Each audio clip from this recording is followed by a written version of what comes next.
It's about to get nasty out there in St. Joe as the Chiefs take the next step in training camp.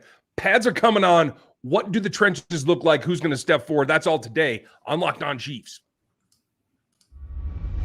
From the land of the free and the home of the Chiefs, this is the Locked On Chiefs podcast.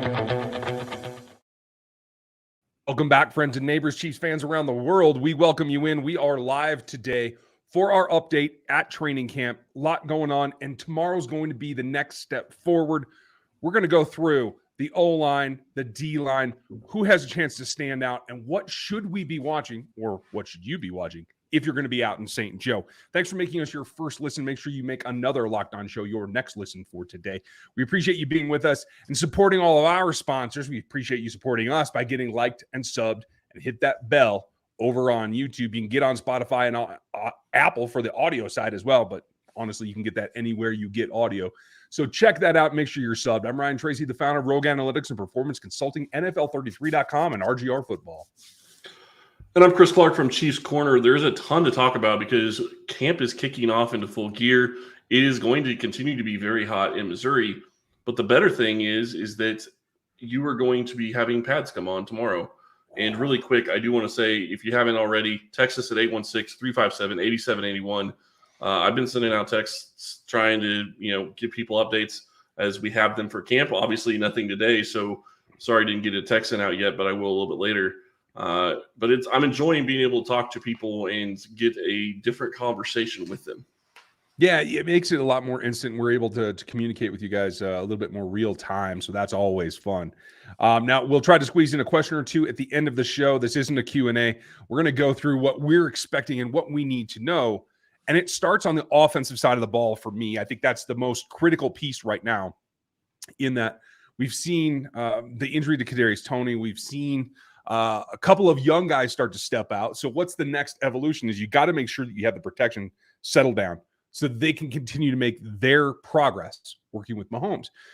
So far in camp, it's been pretty straightforward. Jawaan Taylor's been the starter on the right-hand side. Donovan Smith's been the starter on the left-hand side. You got the interior trio of Creed and Joe and Trey, and that's rock solid. But we haven't really seen them do anything yet. No, we haven't, and I think it's going to be interesting to see how that turns out. I'm really excited to see Jawaan Taylor in this offense. I'm really excited to see what Donovan Smith has. Obviously, offensive linemen, defensive linemen have been doing a couple of drills, but they really can't go at it like they're going to be able to with pads. And I said this yesterday, and I'm going to continue saying it probably every day for anybody new that's out there. Take a little bit of a break and don't worry about one-on-ones near as much. Watch technique if you're going to watch it, because it doesn't necessarily matter if a tackle gets beat, because the space that you're going to have in one-on-ones is going to be something that they're not going to be dealing with in a game. It's a completely different scenario, and it favors defense. And I do think it's interesting and really quick, something I saw on Twitter from, I think, Cowboy, I can't remember his name, maybe it's Ben Baldwin, put out his listings of where the Chiefs rank in offensive line and in pass protection. I think they're somewhere around 8th. But he's expecting Jawaan Taylor to be the weak link at pass protection. It's interesting. I think that's right? really interesting.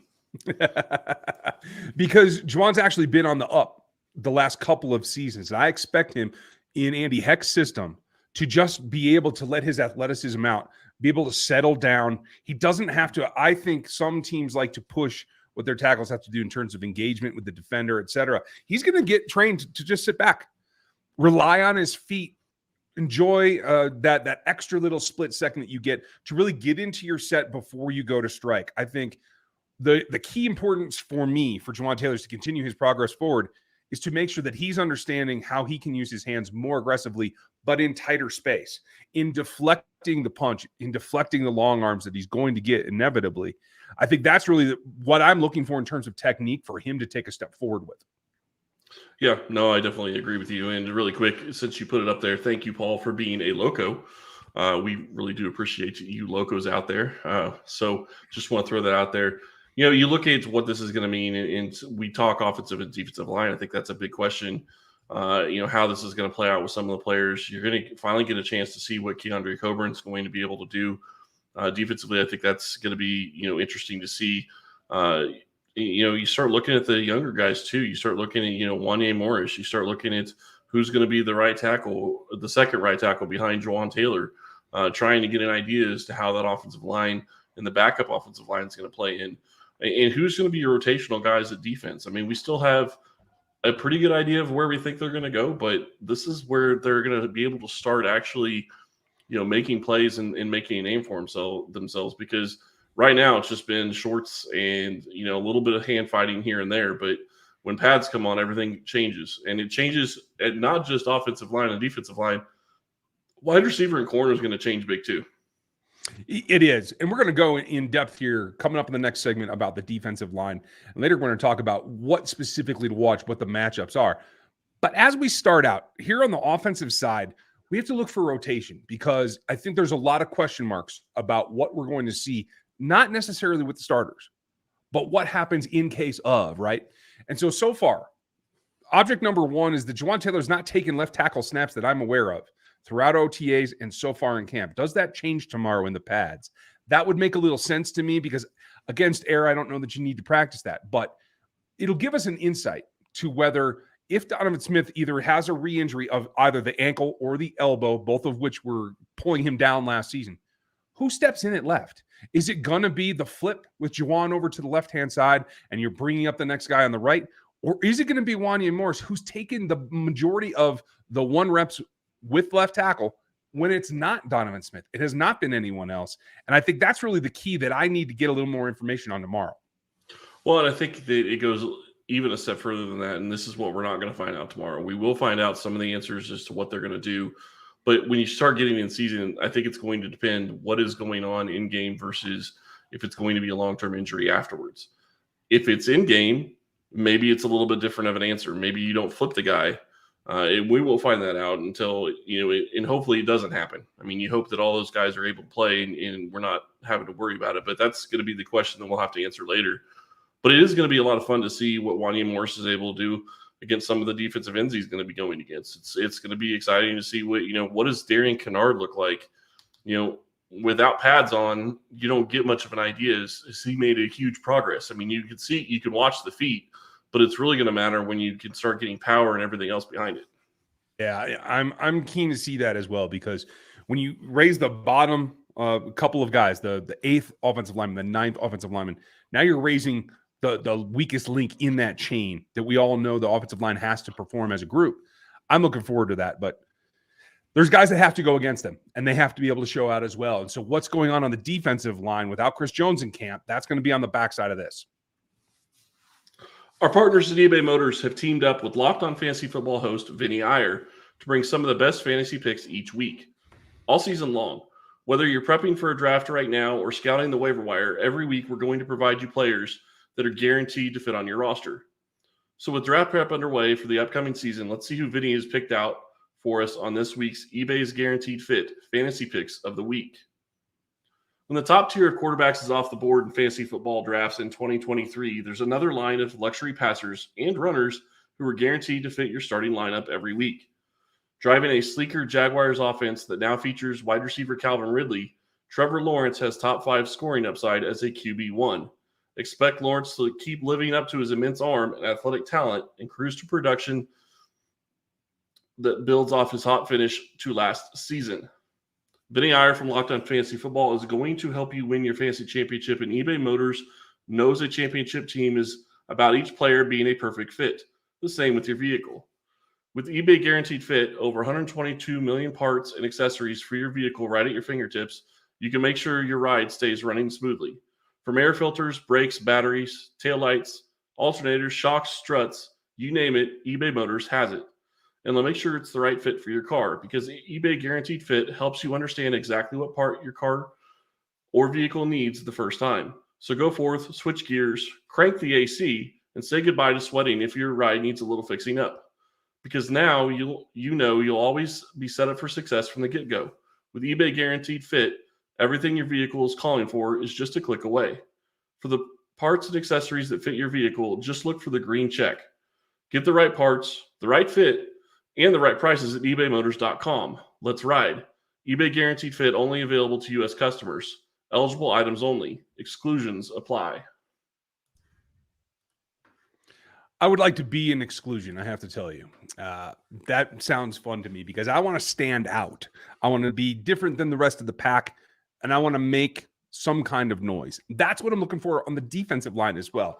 And we all know the drama that's going on without Chris Jones in camp. So the question becomes, who can step up and take that on themselves and do something to slow down this offense? We all know that in the end of the day, the offense has the advantage right now. They're the more well-defined unit, the more experienced unit, and quite frankly, the more explosive unit. But Daniel Wise has been getting the first team reps so far in camp without pads in place of Chris Jones. I'm a little surprised by that, but as a Jayhawk, I'm super happy about it. It gives me an idea that he is maybe farther in the mix than we originally thought, where I really only had 4 defensive tackles making this roster.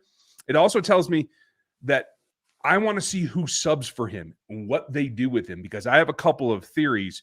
What do you want to see? Who are you looking forward to make some noise on the interior of the defensive line? I really want to see Keandre Coburn. And I understand, we know what we have in Noddy. We know what the Chiefs have in Noddy. Daniel Wise is surprising to me. I'm surprised that they went that direction. The big question to me is, what is Keandre Coburn going to bring to this defense? Because we kind of talked about this a little bit when we did our positional reviews, and as we talked about training camp. He is not going to be Chris Jones in the sense of where they play and their setup when it comes to defensive tackle. He's not going to be, the guy that's playing that technique. He's usually going to be the guy playing, what you're looking at in Derek Noddy. And the reason that they keep bringing Noddy back is because they haven't had a guy that could step in there and do that. And while Noddy has been successful and he's great against the run, somebody that can add and be a little bit, add pass rush a little bit more than Noddy can would be hugely beneficial to Kansas City. Not necessarily even this year, but 2024 and beyond. I mean, so that's really what I'm excited to see. What's he learned? What's he able to do against offensive linemen as a rookie? Because that's going to give you an indication as to possibly where he could go in the future. Yeah, I agree with you. I'm excited about him. I have been, honestly, since draft day. The fact that they're letting him ease into it, I'm actually encouraged by, because I think Wise deserves a good look because he's been in the league for a while and he's made progress. But he also can be an example of what the 3-tech looks like from Coburn's point of view. What the 1-tech, obviously, Derek Noddy is going to be there. Now, it's funny because a lot of people are pegging him as the Noddy backup, the 1-tech nose tackle type. And yes, he can certainly do that.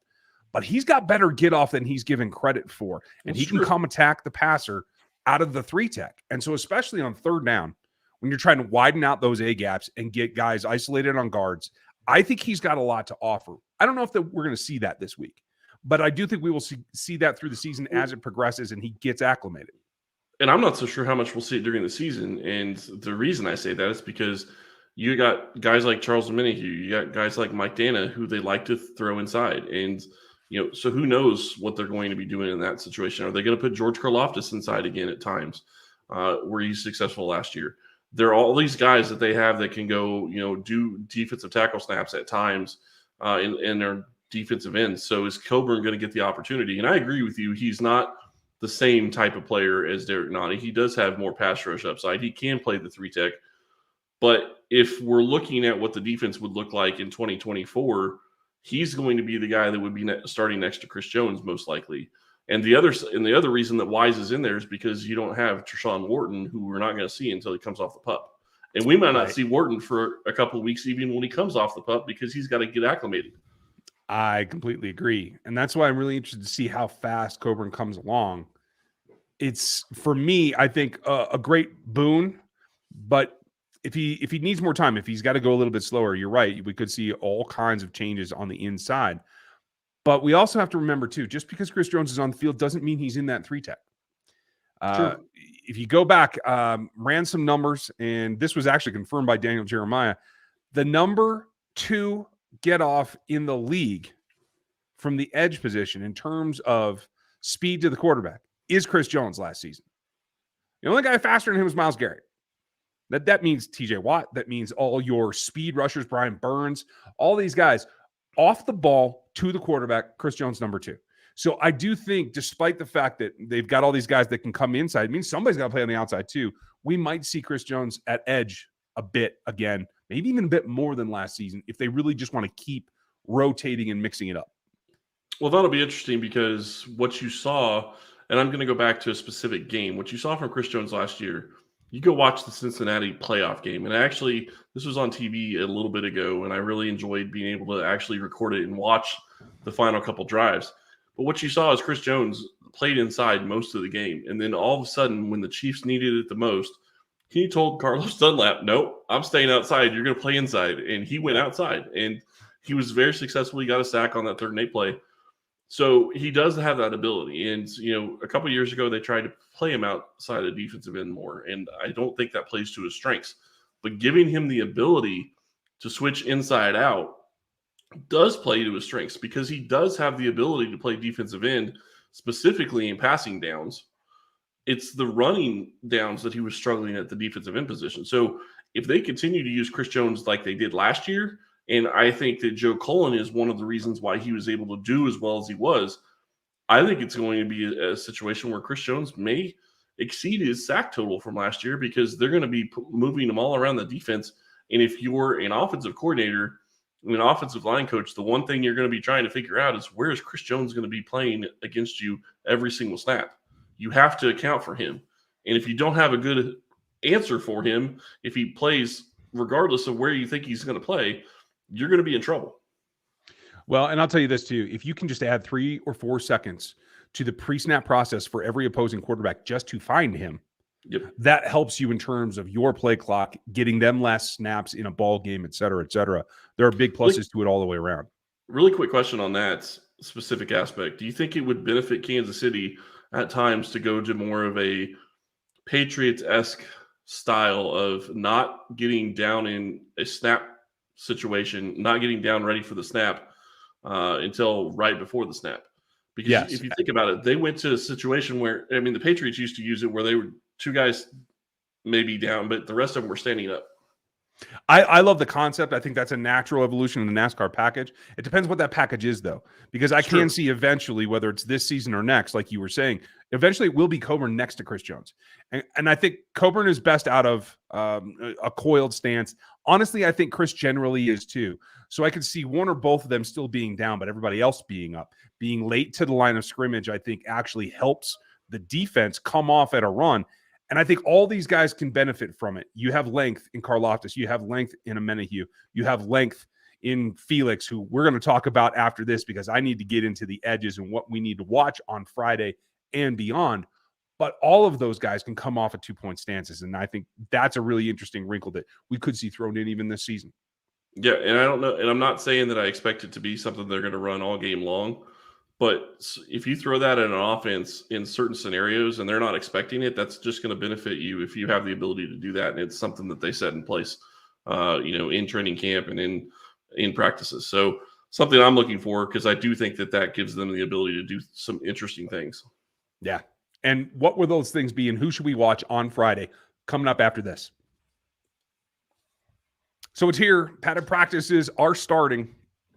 What do you want to see? Couple of questions for me.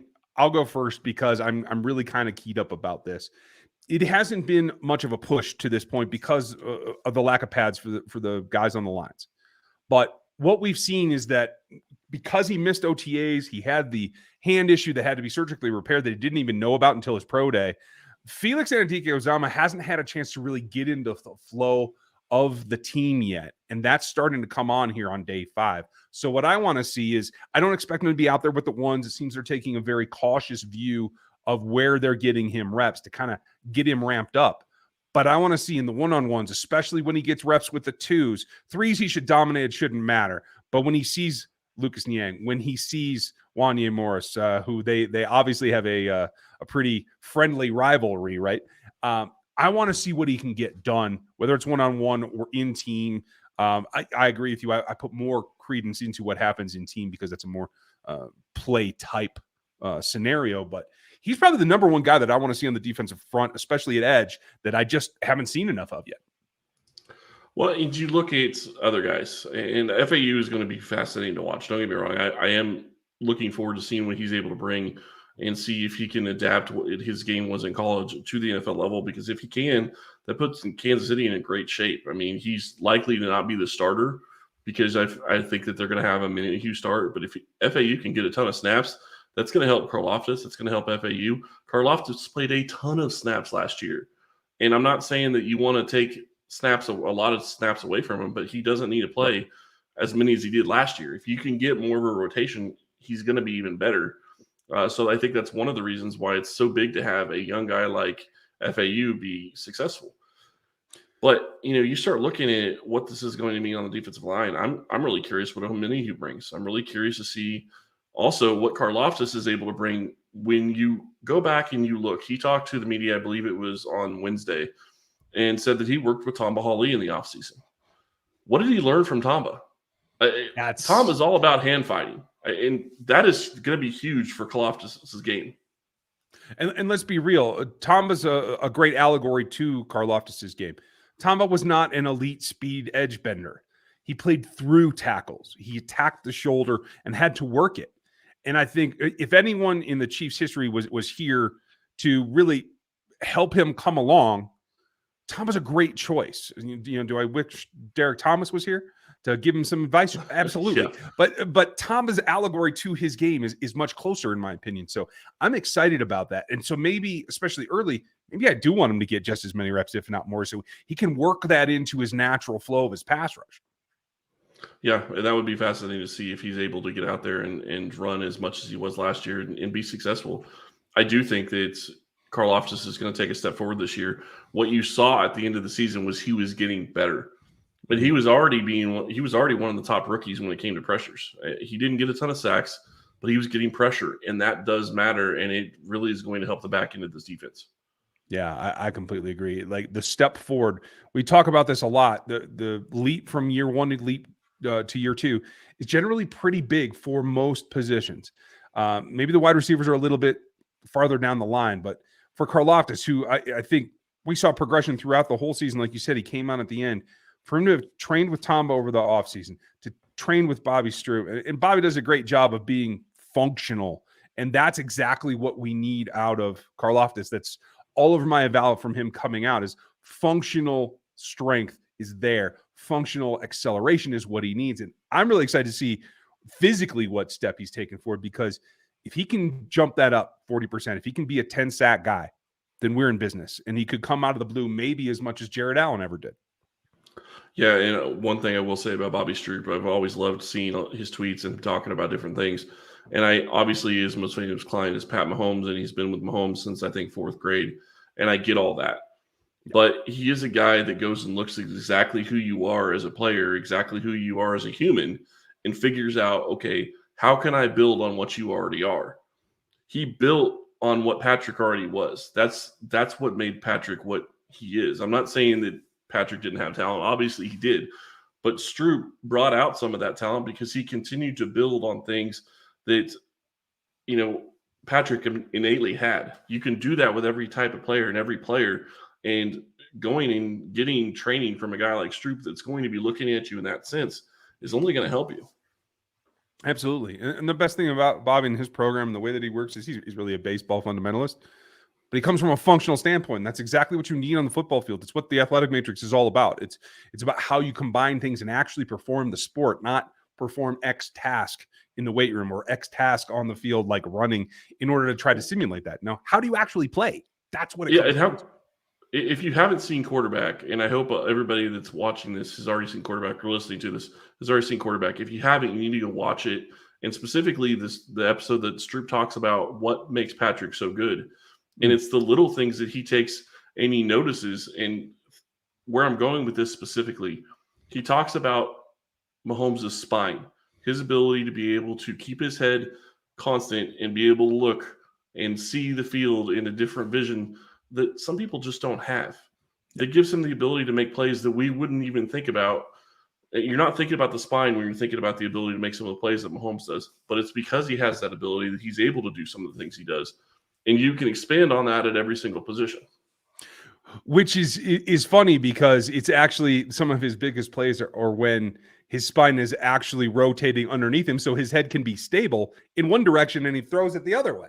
Exactly. So it all plays into who he is as a player. And that, again, comes from the baseball background. Playing shortstop, you do a lot of that cervical rotation in there, and that makes a lot of sense.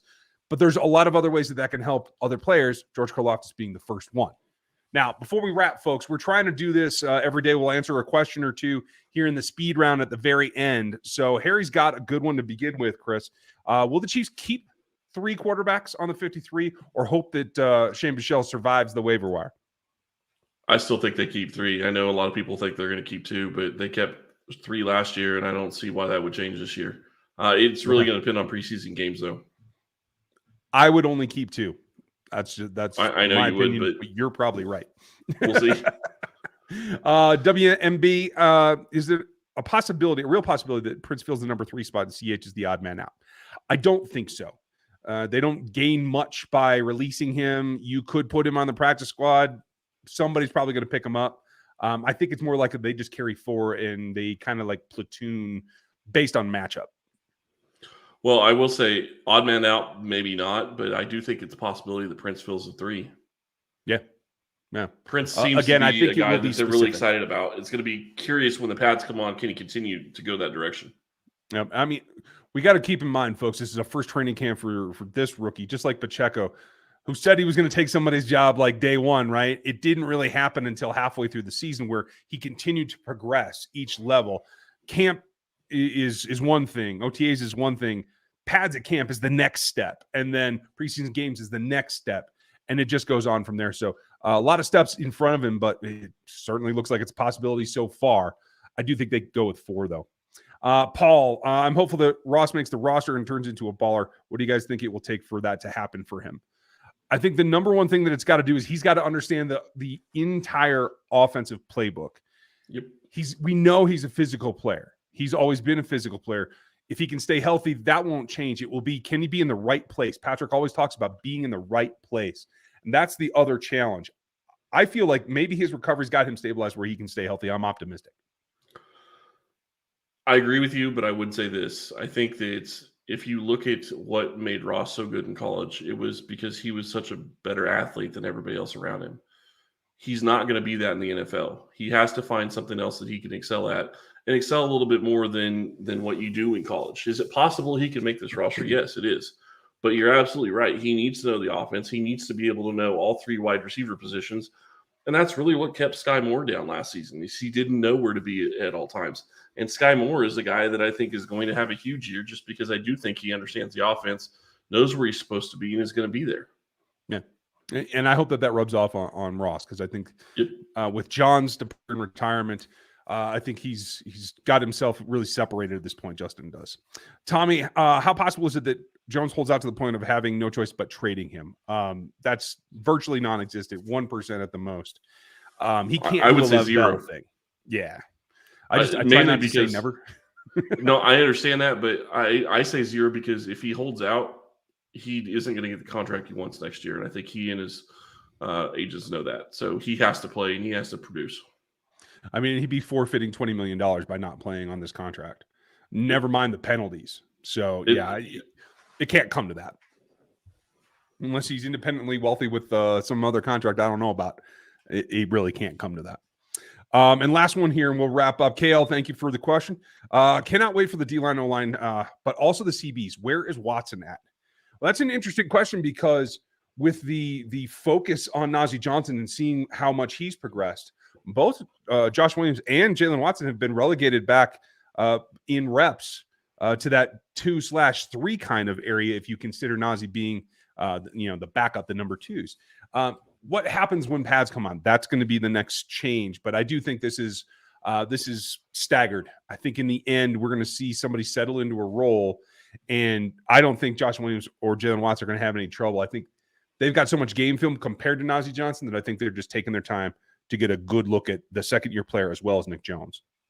Well, and I'm really curious to see how things change when pads come on. Najee Johnson has been running with the ones without pads. Is it going to change with pads? We'll see. Yeah. That's what I'm curious about. Really quick, since we did get a couple more questions, I'm saying Bush. It's Bush or Bell. I don't think Jody's going to be off the roster unless he continues to struggle in camp. And then I still think they're going to have 3, maybe 4 offensive linemen as the backups. Yeah, I think 8 minimum. I hope that they don't have to go to 10. That would mean something has gone wrong.